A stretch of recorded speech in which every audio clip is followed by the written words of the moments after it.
Bonsoir, fidèles téléspectateurs et téléspectatrices de la télévision BFM. Merci de nous recevoir une fois de plus chez vous à l'occasion de ce nouveau numéro de votre émission Leçons de vie. Leçons de vie est une émission qui va à la rencontre de personnalités ayant marqué leur environnement tant social que professionnel. Aujourd'hui, nous recevons un monsieur qui défie les airs, qui plane dans les airs. Je n'en dirai pas plus, suivons sa bio express.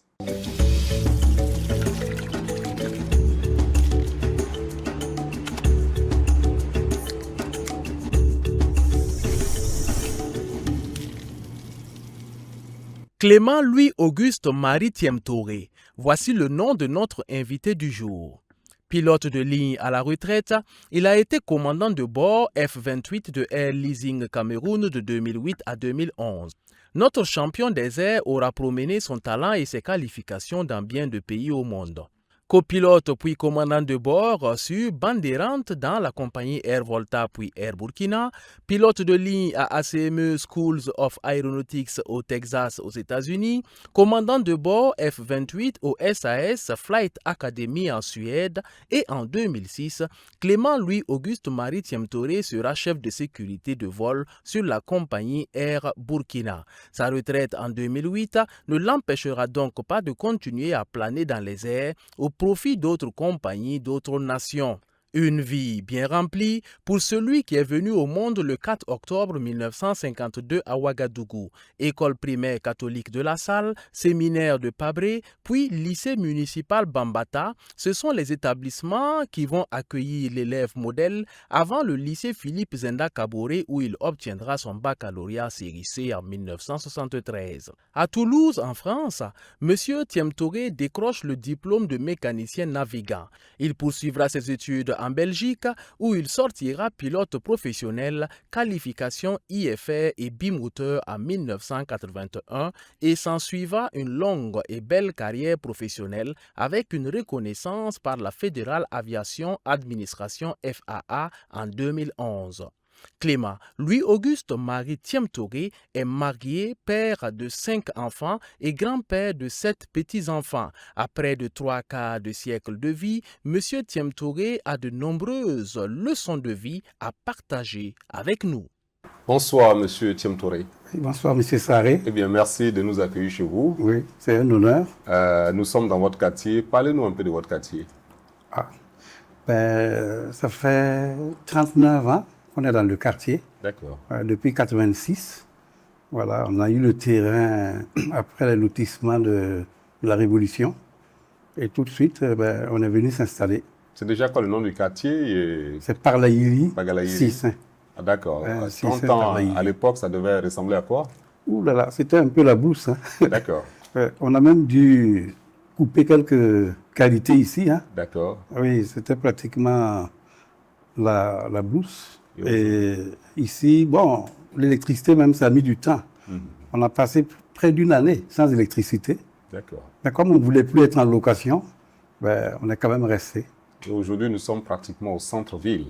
Oui, c'est vrai. D'accord. Lorsqu'on a affaire à un pilote, la première question tout de suite qui nous vient en tête, comment est-ce que vous parvenez à dompter votre peur des airs? Parce que la première fois qu'on prend un avion, on a tellement peur qu'on se demande, mais comment ceux qui travaillent dans les airs parviennent à dompter cette peur? Ça, c'est une bonne question. Parce que, bon, nous, on ne pense plus tellement à la peur avec l'expérience. Votre premier vol? Alors, mon premier vol en tant que pilote ou en tant que passager? En tant que passager d'abord, puis en tant que pilote. C'est en tant que passager en 1973. En septembre 1973, quand je partais en France pour les études, avec UTA, avec la compagnie UTA. Bon, ça s'est très bien passé et c'est là que ça m'a renforcé dans l'idée qu'il fallait que je fasse ce métier-là. D'accord. Ça a été très déterminant ce vol-là, avec les DC-8 là, à l'époque. Et on a survolé, d'abord on est allé sur Niamey, et de Niamey on est allé sur Nice, avec un bel atterrissage au petit matin. On voyait la ville de Nice avec l'eau et tout, la mer.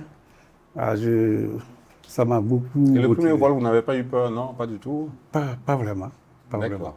Pas vraiment. Et la vocation de devenir pilote, à quel moment est-ce que cette vocation vous naît? C'est depuis la seconde première D'accord. que l'idée s'est faite. Ah, mais ça n'a pas été facile parce que mon père était opposé à ça. Il ne voulait pas du tout entendre parler de... C'était comme la majorité des gens qui avaient peur Voilà. des airs. Et lui, il n'aimait pas du tout. Donc, du coup, il m'a dit, ah, je ne veux pas que tu fasses ce métier. Hein, tu veux être payé par l'argent du sang. Il m'a dit que c'est l'argent du sang. Donc, je dis, bon, on a fait une semaine à ma première. D'accord. On a fait une semaine sans se parler. Seulement, il ne voulait pas entendre parler de ça. Bon, mais finalement, après, il s'est rangé. Hein. D'accord. Et quand vous décidez d'avoir pour carrière le métier de pilote, Oui. quelles sont les différentes étapes qu'il fallait traverser et comment est-ce que vous vous organisez, vous vous préparez à traverser ces différentes étapes? Bon, déjà, il faut un bagage général, c'est-à-dire du lycée, niveau bac. Ensuite, Bac A? non, bac C. C'est mieux, hein. Avec le bac A, on peut piloter également? On peut piloter. D'accord. On peut piloter. Parce que contrairement à ce qu'on pense, il n'y a pas trop de maths comme ça. D'accord. Mais bon, c'est quand même mieux qu'on soit à l'aise avec les calculs et tout, quoi. D'accord. Voilà. OK. Et après le niveau général, ben, il faut trouver une école. Et souvent, c'est ça la difficulté. Parce que les écoles, en général, c'est payant. À moins que ça soit une compagnie qui décide de former des pilotes. Comme par exemple, ça a été le cas pour Air Afrique, où moi, je suis rentré malheureusement comme mécanicien parce que, bon, je n'avais pas été retenu pour pilote. Et je pense d'ailleurs que j'avais fait l'erreur de passer les deux concours, où pratiquement j'avais été reçu en tête pour les deux concours. Mais comme ils avaient besoin de mécaniciens, ils m'ont viré systématiquement dans le... Bon, et ça m'a donné des déboires d'ailleurs, mais bon, ça va. Et après l'école, ben, il faut trouver une compagnie. Est-il préférable d'avoir affaire à un pilote mécanicien ou à un pilote tout court qui n'a pas fait la mécanique? Parce qu'aujourd'hui, si je dois recruter, par exemple, un chauffeur, je préfère qu'il soit mécanicien. Il a des bases en mécanique. Absolument. Est-ce que ça vaut pour... Moi, ça m'a beaucoup aidé. D'accord. Ça m'a beaucoup aidé dans ma carrière. Le fait que j'ai fait la mécanique, je ne peux pas vous dire, hein, ça m'a sauvé. Parce qu'il y a eu des moments où on a annulé le vol au dernier moment. Une fois, on avait commencé à rouler pour aller à Bobo, pour un vol présidentiel. Et quand on a lâché les freins, je me suis rendu compte qu'il y a un des moteurs qui ne tournait pas normalement. Donc, j'ai arrêté. C'est en 95. J'ai dit non, j'ai dit stop. On a hésité, on est trois. Il y a le mécanicien. Vous avez déjà décollé ou pas encore? Non, on n'a pas décollé. D'accord. Ah non, non, non. Et on a échangé. Et bon, ils ont dit non, comme c'est un vol présidentiel, c'est peut-être mieux qu'on aille à Bobo. Et puis, j'ai dit non, est-ce que c'est pas mieux qu'on aille au hangar? Ils vont jeter un coup d'œil. Et quand on est allé au hangar, ben, le vol a été supprimé. Et l'avion a fait plus d'1 mois au sol. D'accord. Ouais. Donc ça, c'est un peu l'expérience. Parce que le compresseur étant cassé, il y avait des bruits, il y avait des petits trucs, mais ce n'était pas très perceptible. Mais c'est quoi? C'est votre intuition qui vous dit qu'il y a un problème ou c'est techniquement qu'il y a un appareil qui vous permet de contrôler? Des appareils, il y a un appareil déjà qu'on appelle l'indicateur de vibration. Lui, il a commencé à jouer un peu, mais on entendait des petits bruits. Le bruit du moteur n'était pas normal. Donc, avec ces deux indications, on est parti au hangar et quand les techniciens ont vérifié, ils ont dit non, vous avez eu la chance, vous alliez perdre le moteur en vol, peut-être même avec un incendie. Donc, c'était une chance. Hein. Donc, Dieu merci que vous n'avez pas volé ce jour. Non, Dieu merci. Mais est-ce qu'il est déjà arrivé que vous soyez en plein air et qu'il y ait des problèmes, que vous constatez qu'il y a des problèmes techniques? Absolument. Absolument. Racontez-nous un peu quelques anecdotes. Oui. Une fois, toujours la même année, si je ne me trompe pas, ou 96, on décolle ici pour Abidjan avec le Fokker 28.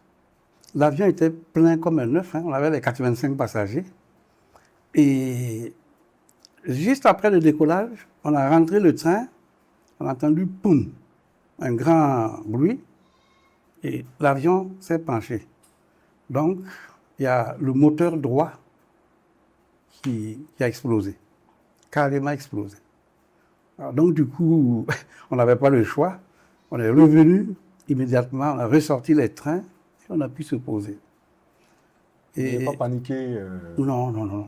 On n'a même pas de temps. Il y a tellement de choses à faire. On n'a même pas le temps de paniquer.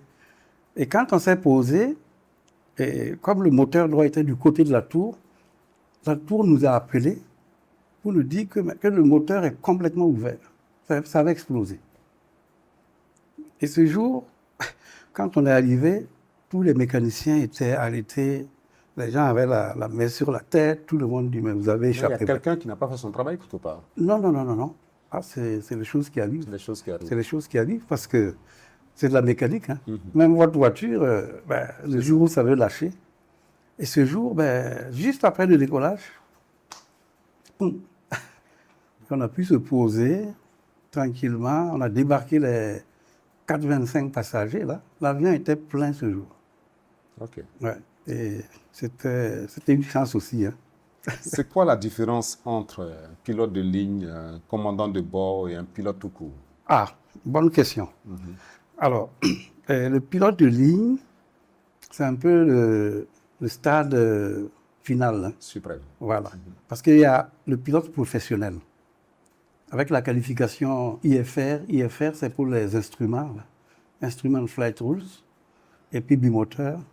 Donc, ça, c'est les avions. Vous pouvez être commandant de bord sur les avions de moins de 5, jusqu'à 5 tonnes 7 en fait. Vous ne pouvez pas dépasser 5 tonnes 700. Et pour être commandant de bord sur les avions de plus de 5 tonnes 7, il faut être pilote de ligne. Okay. Et pour être pilote de ligne, il faut avoir au minimum 1500 heures de vol. Donc, il faut déjà avoir travaillé pour être prétendre à ça, quoi. Parce que nous, à l'école, on sortait avec autour de 300 heures. On sort de l'école de pilote professionnel IFR avec environ 300 heures. Je me rappelle, je suis rentré ici avec 310 heures et on a commencé à travailler. Mais comme ça volait beaucoup, au bout de 2 ans, j'avais déjà plus de 1500 heures, quoi. Est-ce qu'il y a des dispositions naturelles qu'il faille avoir pour être bon pilote ou des dispositions naturelles qui vous éliminent? Bon, il faut une santé particulière, il faut une aptitude particulière. C'est surtout la santé, la vue, l'ouïe aussi. Il faut avoir un bon système cardiovasculaire aussi. Bon, mais surtout la vue. Mais pour la vue, à la vitesse, on est-ce que...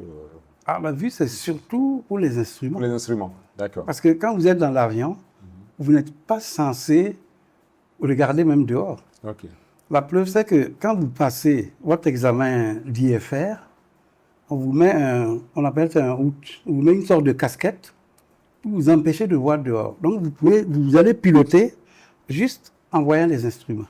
D'accord. Voilà. Donc vous n'avez pas besoin de voir dehors. La preuve, c'est que la nuit, quand vous êtes en vol la nuit, il n'y a rien. Sauf quand vous arrivez sur une grande ville. Et là encore, vous voyez des lumières, c'est pas évident. Hein. Et comment se passe votre tout premier vol avec Air Volta? Avec Air Volta, c'était en 81. Alors, si mes souvenirs sont bons, c'était le 7 mai 1981.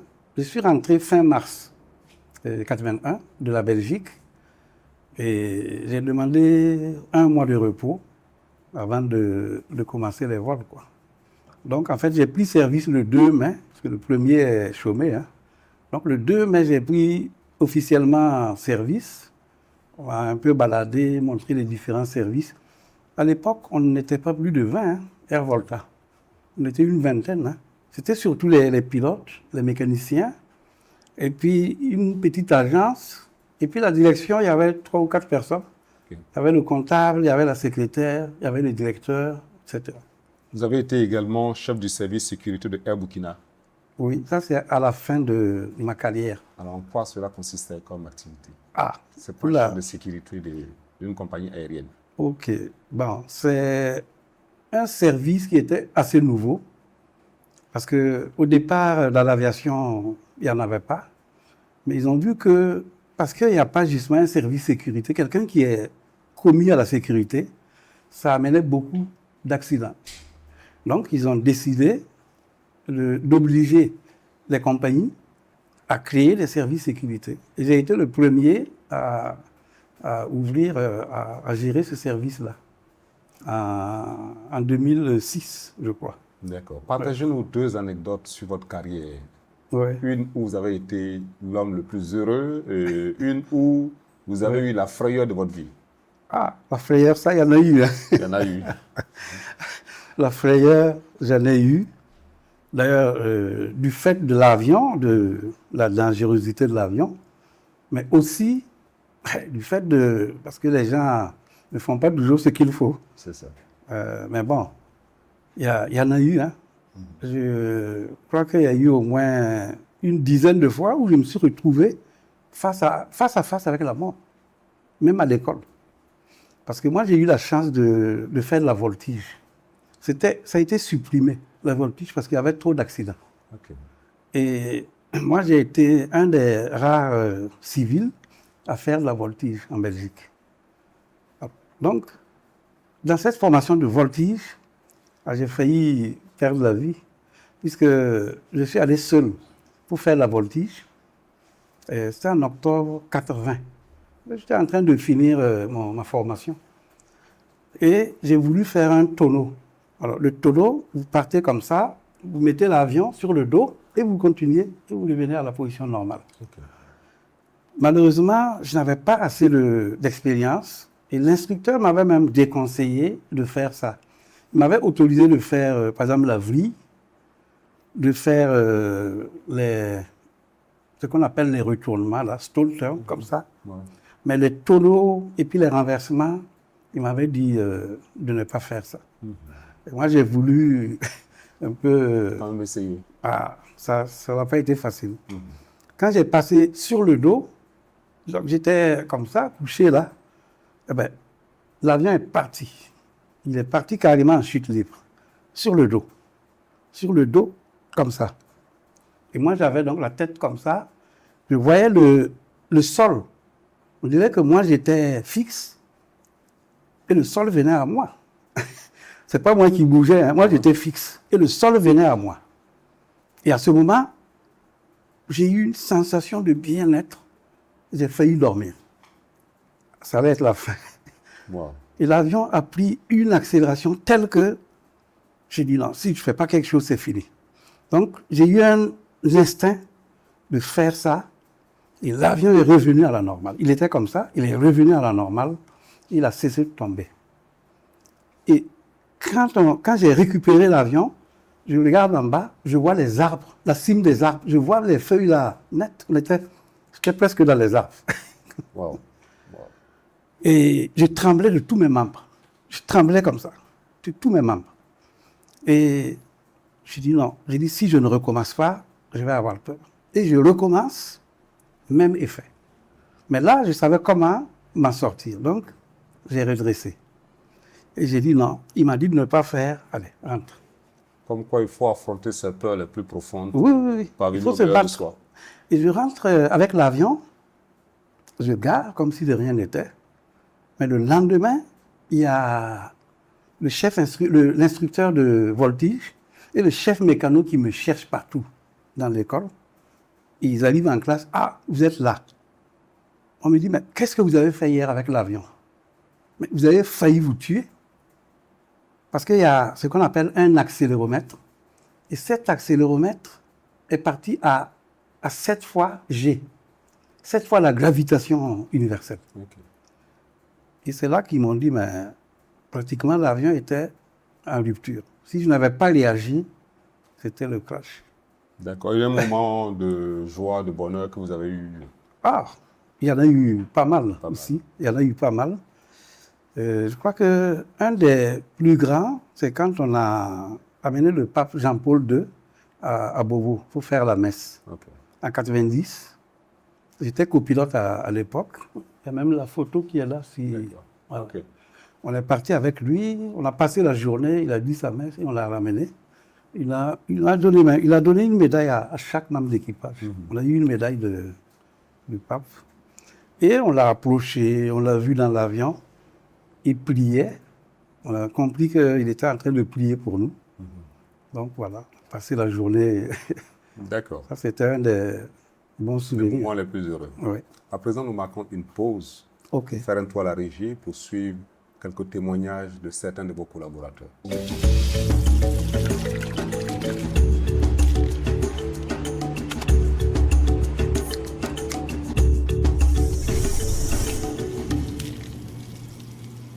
Tiem Touré Clément, il était très serviable, il était aimable, il tenait à ce qu'on comprenne le message qu'il veut faire passer.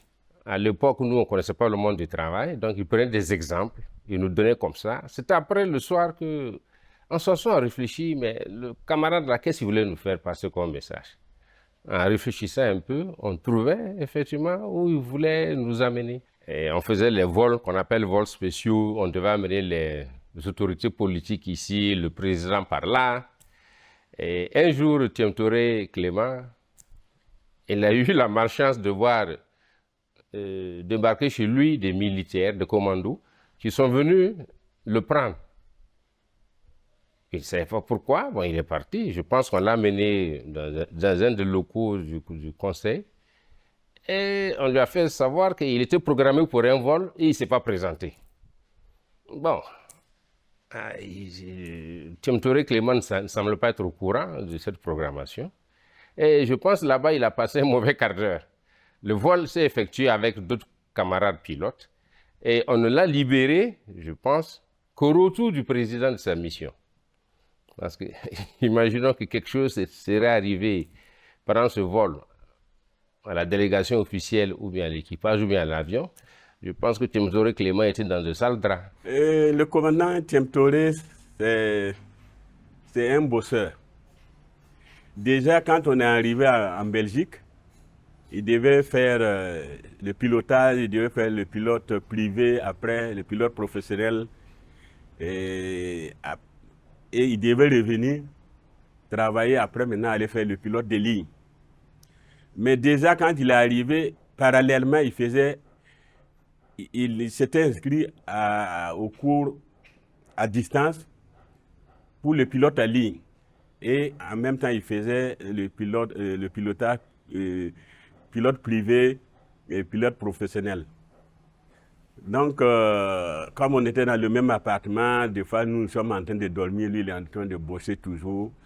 Donc, à ma connaissance, il a tout passé haut les mains, tous ses examens, il a passé et il est rentré avant nous. On a eu une aventure aussi quand on était en Belgique, vers la fin de sa formation. On est parti, on a quitté Anvers, lui et moi, avec un avion. On est parti à Reims. Il avait sa sœur, le professeur Choudré. Sa femme, c'est la sœur à Tiem Touré Clément. Donc nous sommes partis les rendre visite et on est revenu. Mais en revenant, en cours de semaine, nous on a senti que le carburant qu'on avait, c'était difficile de rejoindre notre aéroport. Mais, comme je dis, c'est un gars vraiment, je pense qu'il a fait maths sup même en France. Il est tellement intelligent. Il a utilisé les vents et tout. Et nous sommes arrivés à bon port. Sinon, à un moment donné, on est resté au moins 30 minutes, on ne se parlait même pas. Non, vraiment, le commandant Tiem Touré, c'est un homme, il est humble. Et il a la rigueur. Alors, Oui. qu'est-ce que vous avez à dire sur ces différentes anecdotes? Ah, bon, il y a beaucoup de vérité dedans. Oui. Peut-être un peu d'exagération, mais... Oui, mais là, partout, l'avion, il n'y a pas assez de carburant ou... Ah, ça, c'était réel. Oui. Moi, je cherchais déjà un terrain, un espace pour nous poser. Parce que les réservoirs, les jauges étaient à zéro depuis un moment. Mais, comme il dit, on avait les vents favorables. Donc, et moi, je suis resté. Je n'ai pas demandé la descente. Quand je devais demander la descente, j'ai dit non. J'ai dit on ne demande pas, on va rester. Et comme ça, si le moteur s'arrête, on plane pour au moins sauver l'avion. Et on est resté comme ça jusqu'à... J'ai compris que même si le moteur s'arrête, on pouvait atteindre la piste d'Anvers. Ok. Et on a demandé la descente. Et on s'est posé. Et je me demandais pourquoi le moteur ne s'est pas arrêté. Quand on est allé rapidement pour faire les pleins, pour que personne ne voit ça, quand on a ouvert le réservoir, voilà le fond. C'est-à-dire, il n'y avait pas une goutte d'essence dans le réservoir, c'était le carburant, c'était l'essence qui était dans les tuyaux. Un miracle. Hein? C'est un miracle. Et le commando qui vient vous chercher, c'est quoi exactement? Vous avez été programmé, vous avez oublié ou vous n'avez pas été du tout programmé? Non, je n'ai pas été informé. Je me suis marié.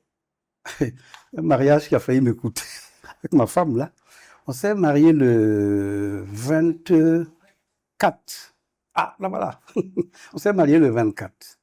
Le 25 décembre, c'était Noël. Le 26, on vient m'arrêter. On vient d'abord me chercher qu'il y a un vol, on m'attend. On m'attend. Il y a un vol à quelle heure? On n'a pas donné l'heure, on me dit de venir. Je dis, ok, je m'habille, je vais. On a dit, il y a quelqu'un d'autre qui fait le vol, qui est venu pour faire le vol. Il paraît que le président, c'était son premier vol, sa première sortie après l'assassinat de Sankara. Donc, il avait même dit qu'il ne monte plus dans l'avion, que peut-être l'avion est saboté, ou je sais qu'il y a un complot. C'est son aide de camp qui me connaît, il a grandi avec nous dans le quartier, c'est le petit frère du quartier. Lui, il a dit au président, non, lui, je le connais bien, il n'est pas dans ces histoires. Et c'est comme ça qu'il a décidé à partir. Bon, maintenant, on revient me déposer, et après, on revient, qu'on a dit de venir me chercher. Je me rhabille, je prends mon sac de voyage et tout. On dépasse l'aéroport, on dit non, que c'est pas ici. On va directement au conseil de l'entente. Je dis, ah, ça c'est la fin. On arrive au conseil de l'entente, on rentre, les barrières se referment, et le gars qui est venu, le chef de commando qui est venu, il descend, il dit, j'ai besoin de 5 personnes avec les armes et les munitions. Ah, j'ai dit, ça y est, mon gars, c'est ta dernière heure. Vous faites quoi? Vous faites une petite prière ou... Ah, j'en ai fait en tout cas. Donc, tout de suite, les gars, ils sont venus, on a distribué les armes et les cartouches, les Kalachnikov, avec les cartouches comme ça. J'ai dit ça, ça va faire de la bouillie. Donc, les voilà arrêtés, et moi je suis arrêté. Et ils sont prêts. Et maintenant, il y a un officier qui vient. Je ne sais pas d'où il vient, je ne sais où. Il me dit, pourquoi vous n'êtes pas venu au vol ce matin? Je dis, mais je ne pouvais pas venir. Je dis, je me suis marié avant-hier. Hier, c'était Noël. Personne, je n'ai pas de téléphone. Personne ne m'a informé qu'il y avait un vol. Il dit, comment ça? Vous vous êtes marié avant-hier? Je dis, mais bien sûr. Il dit, non. Que donc, lui, il prend sur lui. Puisqu'il y avait un ordre qui avait été donné de me fusiller. Il dit que non. Lui, il prend sur lui d'attendre le retour du président. Donc, me voilà, on dit de m'enfermer. Donc, on m'enferme, c'est le matin. À midi, les gars viennent me chercher pour manger. Je prends le truc, j'arrive même pas à avaler une cuillère. Et il y a un qui me demande, mais mon grand frère, c'est des jeunes, hein, mon grand frère, vous n'avez pas l'air d'un bandit.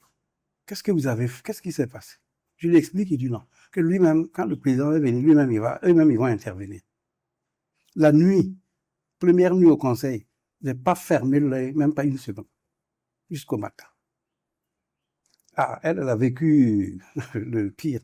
Donc maintenant, le lendemain matin, vers 9h, 10h, il y a le chef du commando, ceux qui sont venus m'arrêter, il vient, il m'appelle. Le camarade de l'aéroport, il ne connaît même pas mon nom. Le camarade de l'aéroport, je lui dis présent. Je sors de la cellule, il dit non, ça va. Il dit, eux, ils ont fait leur enquête, que non, qu'il n'y a plus rien, ils savent que je ne suis pas impliqué dans quoi que ce soit. Mais ils sont obligés d'attendre le retour du président. Ah, mais il vient ce soir. Je dis, mais bon, c'est bien, mais je suis toujours là de saldre. Il fallait prier pour que rien n'arrive à l'avion. À l'avion. Donc maintenant, vers 16h ou 15h30 là, j'entends le cortège présidentiel qui rentre avec un vacarme épouvantable. Et tout de suite, il y a un capitaine qui vient, il me salue, il me dit, le président dit de venir vous dire que vous êtes libre. ramenez-moi chez le papa. J'arrive, Pour retrouver vos esprits. oui, oui, tout le monde, toute la famille, ici, il n'y avait personne. Hein. Toute la famille était là. J'arrive, les gens étaient assis. Puisqu'on a su qu'on m'avait amené au conseil, c'est un des pilotes, Issa Ouidraogo, qui a fait son enquête et qui a su qu'on m'a amené au conseil. Donc, tout le monde a dit, c'est fini. Donc, quand je suis arrivé, les gars m'ont salué, je suis sorti. J'ai entendu quelqu'un, je crois que c'est mon grand frère qui a crié, Ada Clément, Ada Clément. Donc, je suis sorti, je suis rentré. En mode, c'est un revenant qui revient ou? Un revenant. Et c'était le 27, je ne peux pas oublier ça, Ouais. 27 décembre, le soir. Passé 2 jours au conseil de l'entente. D'accord. À présent, nous allons évoluer pour parler de votre vie de famille Ok, et de votre vie en société. ok. Alors, c'est quoi la famille pour vous? Que représente la famille pour vous Ah ben, la famille, c'est tout. dans une société africaine? La famille, c'est tout. C'est tout et bon, c'est vraiment sacré. S'il y avait un mot à placer pour qualifier la famille, ce serait quoi? C'est difficile de, comme je dis, c'est difficile de trouver le mot juste. Voilà, parce que voilà, la famille, les enfants, les petits-enfants. Et donc, comme vous avez dit au début, là, ils sont 7. C'est ça. Les enfants sont 5. Bon, et puis, nous-mêmes, on est une grande fratrie. Nous sommes 10. Ok. Ouais, ma mère, même, elle aurait dû avoir 13 enfants. Malheureusement, il y a 3 qui sont décédés. Vous savez qu'avant, les papas la faisaient beaucoup d'enfants. Hein. Donc, Et comment vous rencontrez votre épouse? Ah, un vol. D'accord. Lors d'un vol. Décidément, vous êtes chanceux avec les vols. Vraiment. Lors d'un vol qui était improbable d'ailleurs. Parce que, bon, quand le Fokker 28 est arrivé à El Burkina, il y a eu pas mal de tractations, qui volent dessus, qui ne volent pas dessus, à quel moment. Donc, j'étais un peu sur la touche. Et finalement, ça m'a fait du bien. Parce que, comme j'étais sur la touche pendant 4-5 mois, je suis allé proposer mes services à l'aéroclub de Ouaga. Et il y a un monsieur qui a loué l'avion pour aller à Pama. Un vol de rien, hein. Pama, je connais bien. On allait avec les petits avions, là. Donc, j'ai fait le vol. C'était le 8 mars 83. Et c'est comme ça qu'on s'est rencontrés, parce qu'elle est venue, parce qu'elle voulait remettre des commissions à notre chauffeur, au chauffeur de la société, pour sa famille à Fada. On lui a dit, le chauffeur est parti en brousse avec le patron, mais leur pilote qui est là. Donc, elle est venue s'adresser à moi. J'ai dit, ils sont partis, je ne sais pas à quelle heure ils vont revenir. Et bon, on s'est présenté, on a rigolé un peu, et puis bon, moi, j'ai dit, ben voilà, une fille qui est sympa, quoi.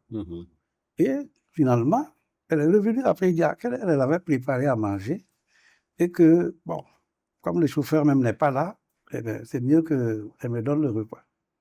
Je dis, mais ça, vraiment? Effectivement, je n'avais même pas prévu de quoi manger. Ouais, parce que moi, je les attendais depuis un moment pour repartir de Ouaga. Donc, j'ai mangé, et puis bon, après, ils sont revenus. Et je me suis arrêté pour la remercier. Et puis, je lui ai donné le plan, parce qu'on n'avait pas de téléphone. 83. Je lui ai montré le plan de ma maison. J'habitais juste en face du square Nyananga. C'était une cour du papa. Donc, je lui ai donné le plan. Il dit, mais si tu viens à Ouaga, passe me voir et puis voilà, je vais te présenter aussi à la famille, comme ça, quoi.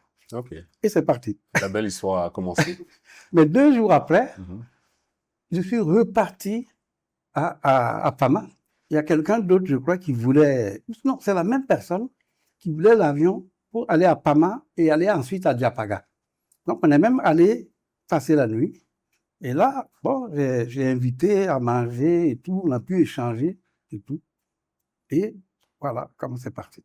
D'accord. Aujourd'hui, combien d'enfants, combien de petits-enfants? Alors, les enfants sont 5 et les petits-enfants 7. Donc, il y a 5 ici, à Ouaga. Les 2 là sont en France, avec notre 3e. D'accord. Bon, lui s'est installé là-bas. Il a fait ses études là-bas en informatique. Il s'est installé là-bas. Ça fait déjà un moment. Nous marquons une pause pour suivre quelques témoignages de membres de la famille.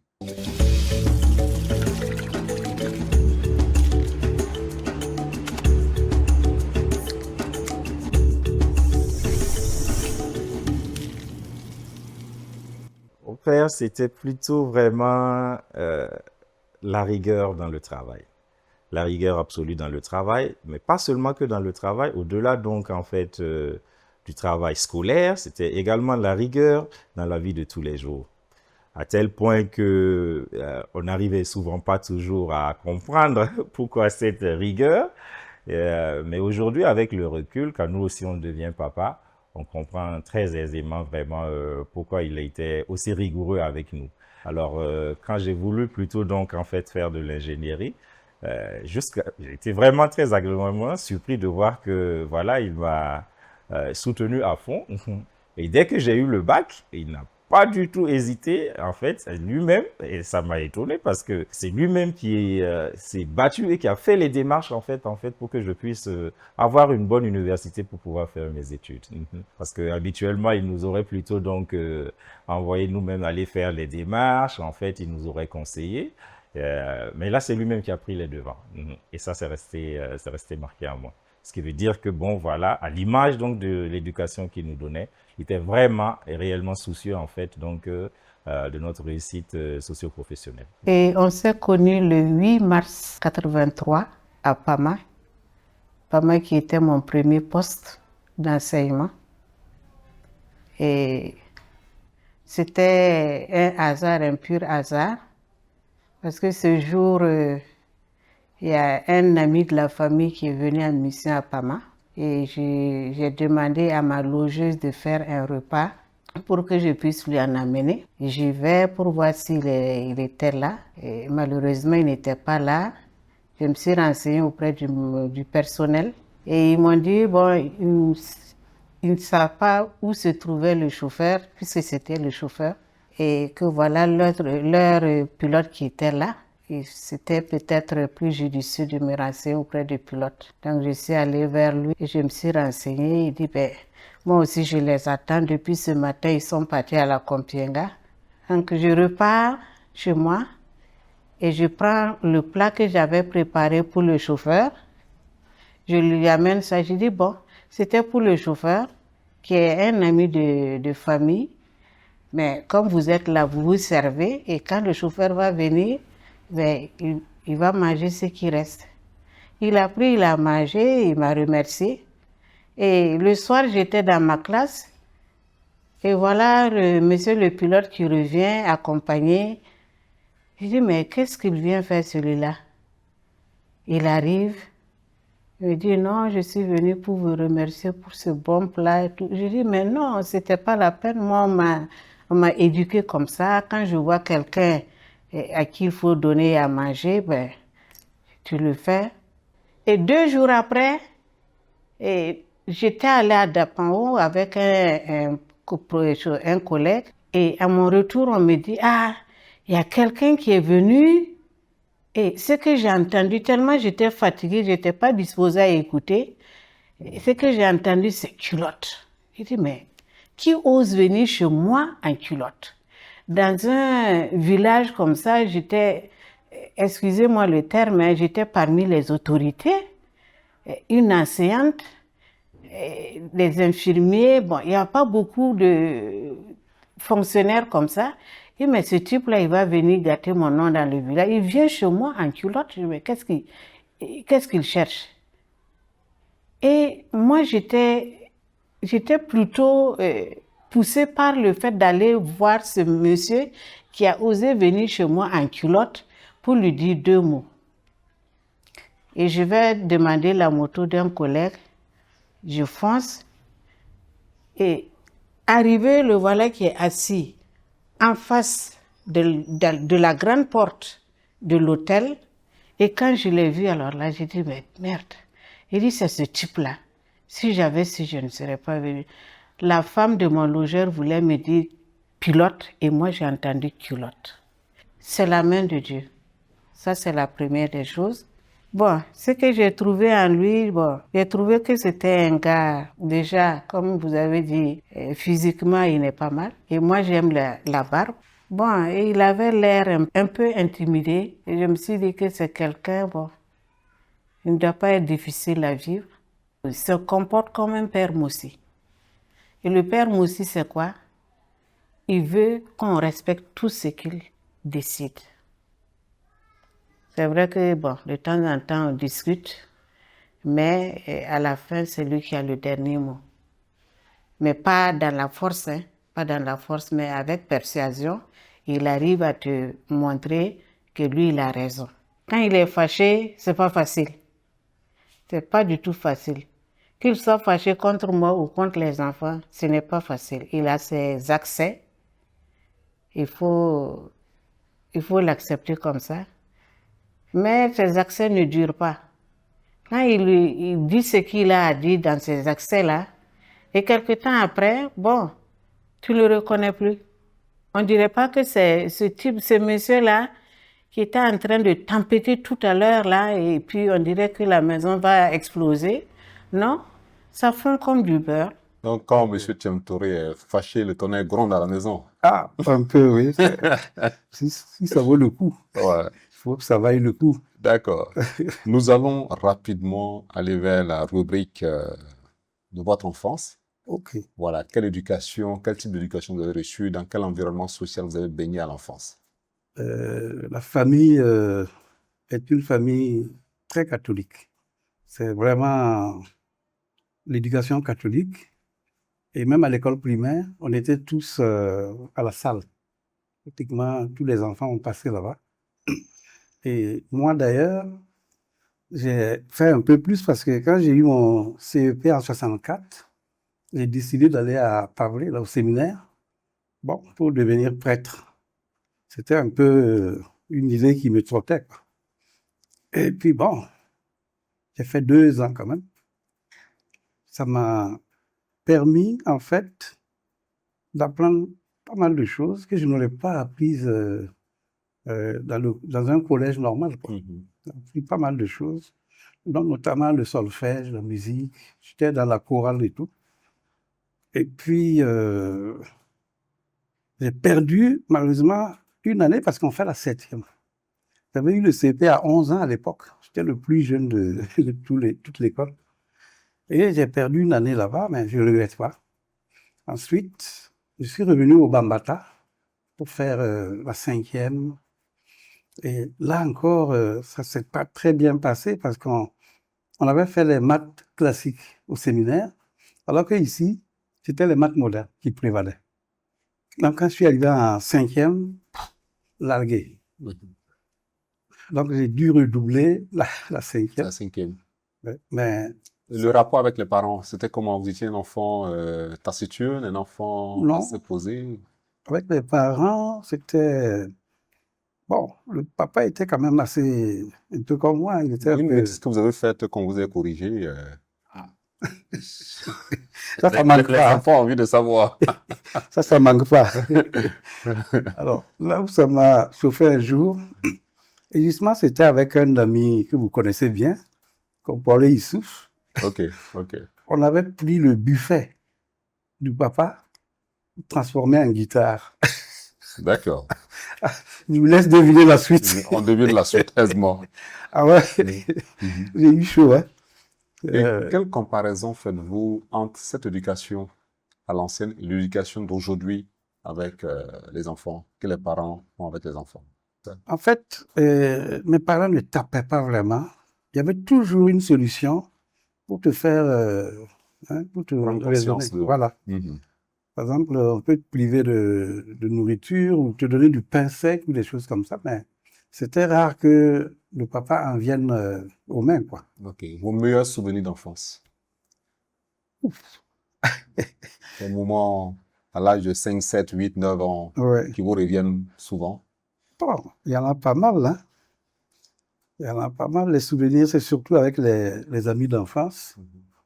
Quand on avait 5, 6 ans, bon, on a fêté l'indépendance de Lord Volta. D'accord. J'avais 8 ans quand même, hein. OK.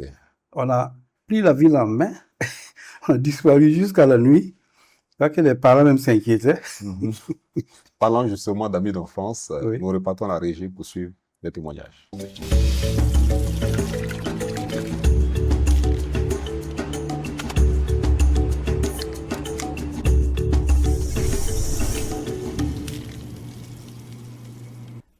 pendant, par exemple, les vacances, il avait sa grand-mère, paix à son âme, et on allait l'aider à cultiver. Mais je vous dis, on l'a dérangé un jour là. Clément s'est amusé à prendre une plante là, et puis qui avait la sève, elle était rouge. Et Clément s'est poinçonné un peu comme ça.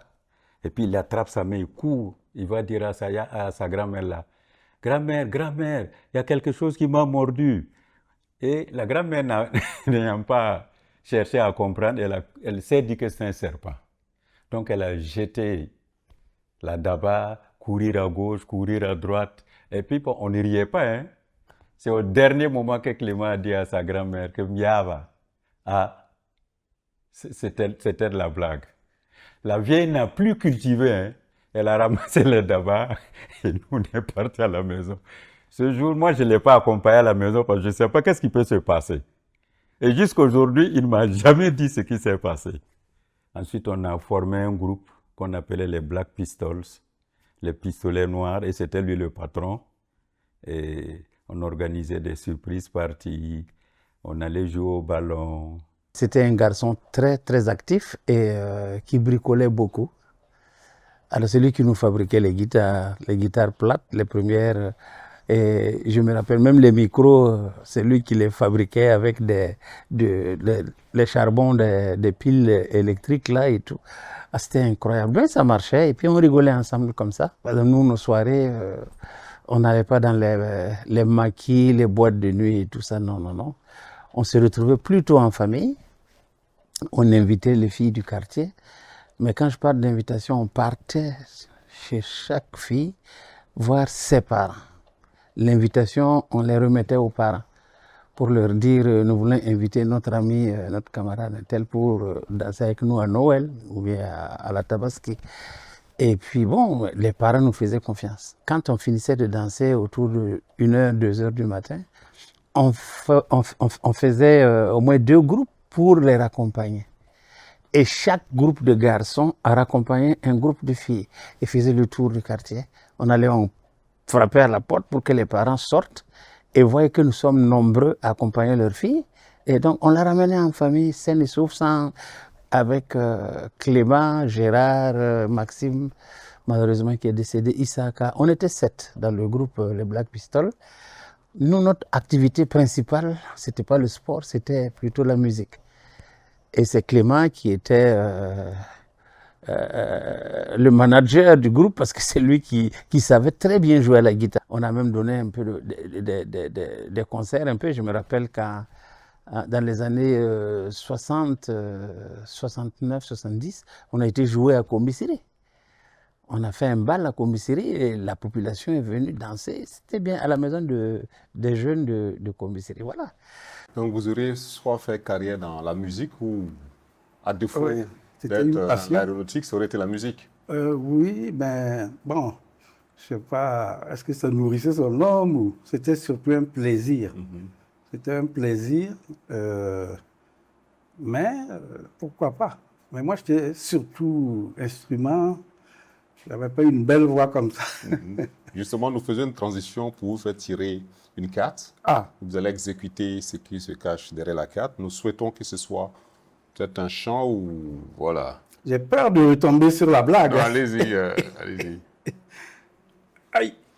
Donc, un chant. Un chant. Un chant avec la guitare. Avec la guitare. Ben, on va essayer. Voilà.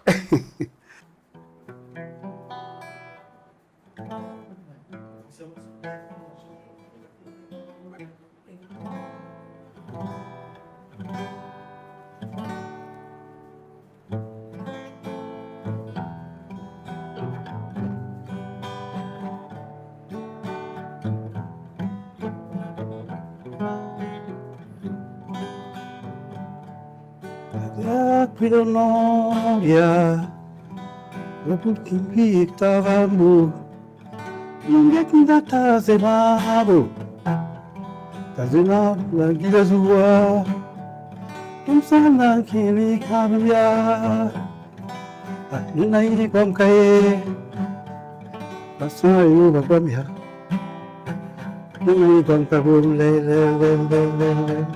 Ma mwen mzom nyare mbo. Sa zena mpuse. Anambia non soba zenado. Kalambero fie. Anamba ya kakwara zenado. Kumdalinda. Divni kon komo flere. When somebody flew to Korea, like a tower, Zimao, I when the meter does it have it in a cahier? So that can leave set of Bassa. Young submit to me or Pambiria. It's all Capam Saral Cate. I knew what people soon went. I didn't compound Cata. Me puso en el gom la me vale. Tu vas pas bon public sans ma face. Et tu pas plus sans la programme. Ni comme ta soif à la ligue.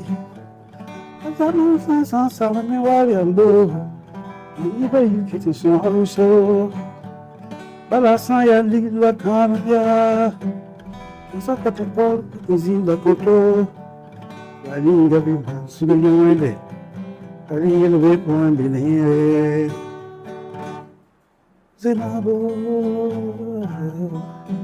Zenabo Zenabo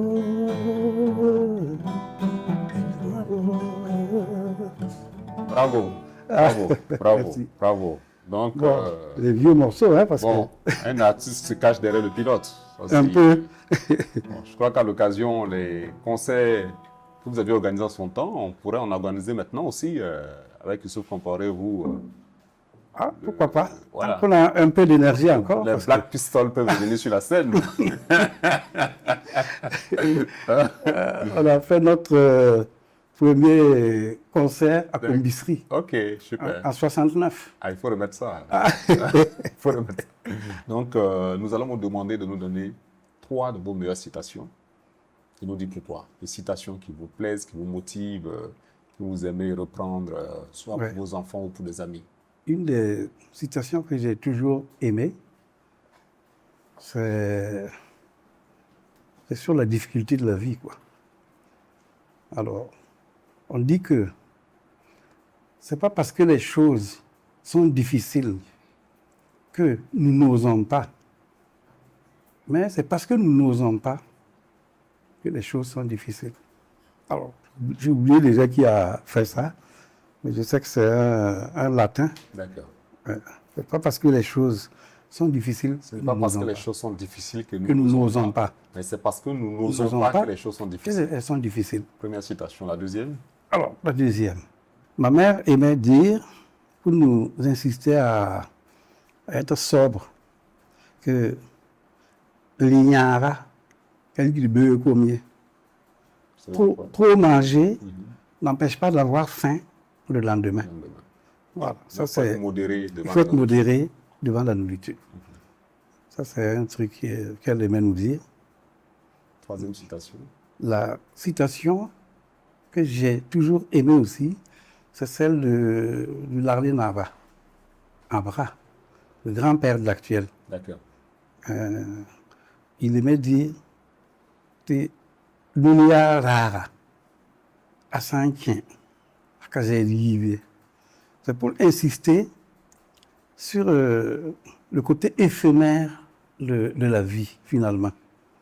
Bon, parce que, Donc, si vous devez traduire oui, son proverbe en Alors, français, vous dites en français, c'est comme s'il disait que la vie, le monde, est comme un marché. Une fois que le marché est chacun lancé, vient faire ses emplettes. voilà, Et- et il repart. Il repart. Ça se termine. Mhm. Une fois que c'est terminé, c'est fini. Voilà ce que je retenais un Très peu. belle citation. À présent, la rubrique Souvenir, Oui. où nous allons faire défiler une série de photos que vous serez appelés à commenter. Donc ça, c'est donc en 1990, là. Je crois que c'était fin janvier, début février, D'accord. quand on a amené le pape à Bobo. C'était l'équipage En fait, on avait mis 2 commandants de bord et un copilote. Moi, j'étais le copilote. Ok. Et les 2 commandants de bord, c'est le commandant Biscarel, là, et l'autre, c'est le commandant Condé. Ça, c'est la deuxième photo. Ah, ça, c'est en Bretagne. C'est quand j'étais en classe préparatoire. C'est dans la famille d'un de mes collègues de classe, D'accord. qui est même venu plusieurs fois avec sa famille ici. Ok. Oui, oui. On a même gardé les contacts. D'accord. En début d'année même, on s'est envoyé les messages là. Et c'est sa famille, ses sœurs. Il est le seul garçon, mais lui, il n'est pas sur la photo. Ok. Je pense que c'est lui qui avait pris la photo. D'accord. Sa mère, son père et ses 2 sœurs. Il s'appelle Le Bien. Ah, là, le fameux mariage Ok. qui a failli me coûter la vie 2 jours après. 2 jours après. Mais heureusement que le mariage a apporté du bonheur pour que aussi les informations viennent à temps. C'est vrai, c'est vrai. C'est le mariage peut-être même qui m'a sauvé parce que on allait dire non. Bon, en fait, il y a quelqu'un qui a dit non, comme il se marie, est-ce que c'est pas mieux de le remplacer? Ça a été vaseux et personne n'est venu. Ah, le premier vol du président, c'était compliqué. Ah, ça c'est une photo de famille, ça c'est la fratrie. Ça c'était au mariage de mon petit frère, notre Benjamin. D'accord. C'était en 2001, si j'ai bonne mémoire. Donc à l'avant, il y avait papa, maman, et puis les 2 aînés, ma grande sœur et puis mon grand frère. Et puis derrière maintenant, les plus jeunes, quoi. Ah, toujours notre mariage, qui avait été célébré par Monseigneur Rwamba. Ouais. Nous repartons à la régie Oui. pour suivre des mots que les personnes.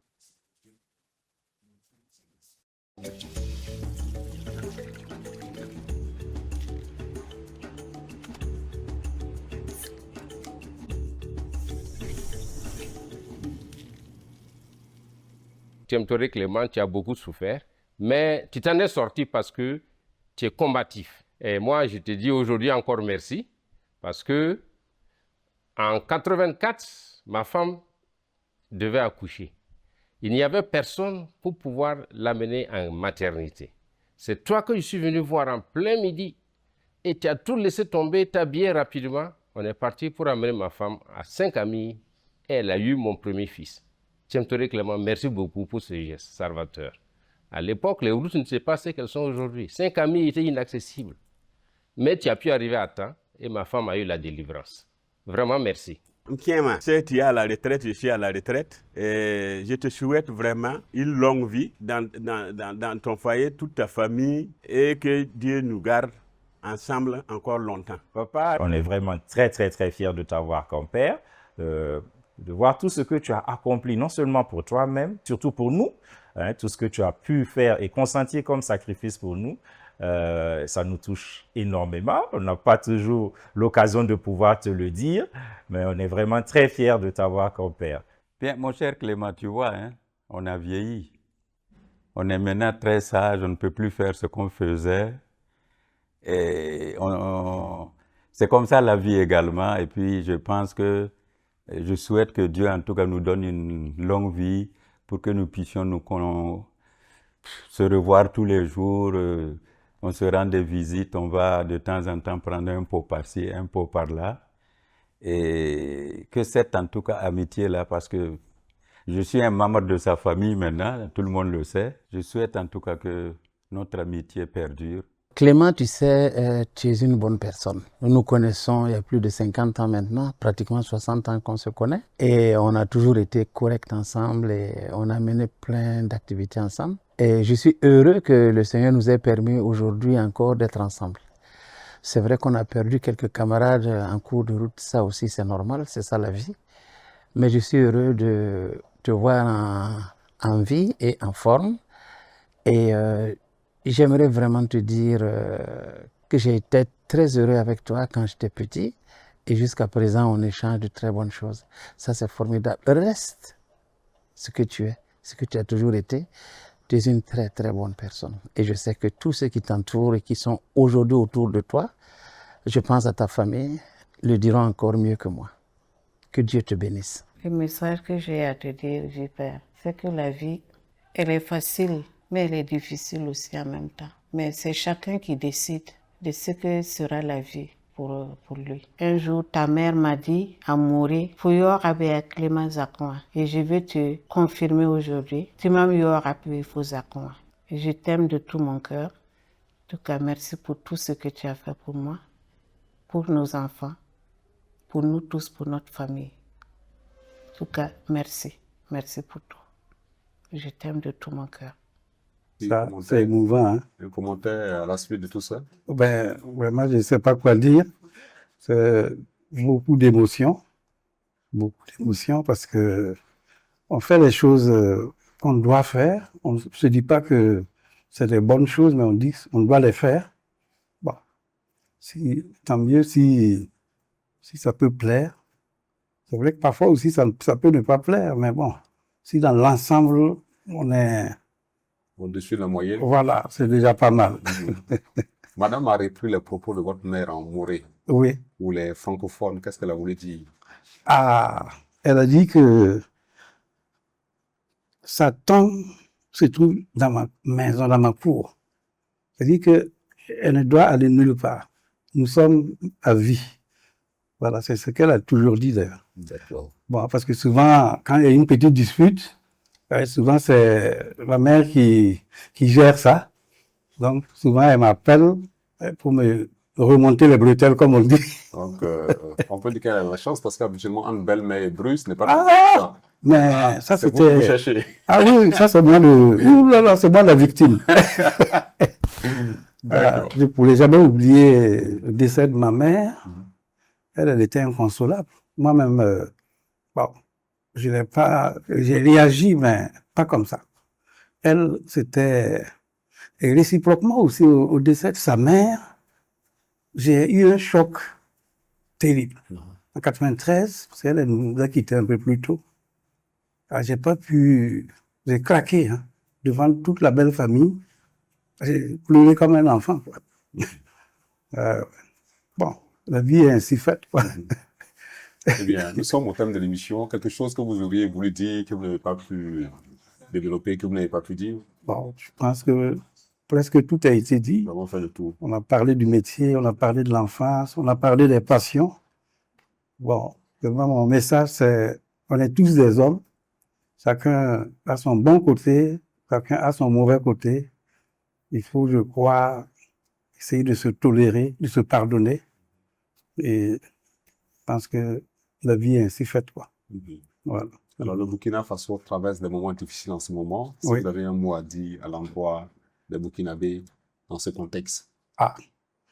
Je pense que c'est plutôt une bonne chose. Parce que s'il y a des difficultés, ça veut dire qu'il faut vaincre ces difficultés. C'est un défi. S'il n'y a pas de difficultés, mais il n'y a pas d'évolution. Toute évolution est difficile. Si vous voulez aller du bon côté, ça ne va pas être facile. Que ça soit individuel ou collectif, quand vous voulez faire quelque chose de bien, malheureusement, il faut casser les omelettes. Il faut casser les œufs, pardon. Voilà. Donc, je pense qu'il faut de la résilience, mais il faut que les gens se battent et sachent que rien de bien ne se fait dans la facilité. Ça, tant que nous serons des États qui avons été colonisés, dominés, ça va pas être facile pour nous d'avoir le statut de pays souverain. Voilà, souverain et libre. Ça va être une bataille. C'est comme passer de l'esclavage à la liberté. Voilà. Et c'est un combat. C'est un combat. Ok. C'est sur ces mots que nous vous disons merci. Ok. Merci de nous avoir reçus chez vous. Merci pour ces expériences partagées qui sans doute ne manqueront pas de faire du bien aux fidèles téléspectateurs de BFM qui nous suivent. Et je dirais pour ma part que souvent on dit que le transport aérien est le moyen le plus sûr. Mais on oublie d'ajouter que c'est parce que les pilotes sont des personnes très sérieuses et passionnées, comme c'est le cas vous, notre invité du jour. C'est vrai. Comme vos amis vous l'ont dit, demeurez la personne que vous êtes. Amen. Que nous puissions encore revenir dans 15 à 20 ans, faire une nouvelle émission. Merci beaucoup. Excellente soirée. Merci beaucoup. C'est un grand honneur de vous avoir reçu. Vraiment, ça me va tout droit au cœur. Et surtout, bonne continuation. Merci. Dans ce que vous faites. C'est du très beau travail. Merci. Voilà. Merci. Au revoir, fidèles téléspectateurs. Allez, au revoir. Téléspectatrices.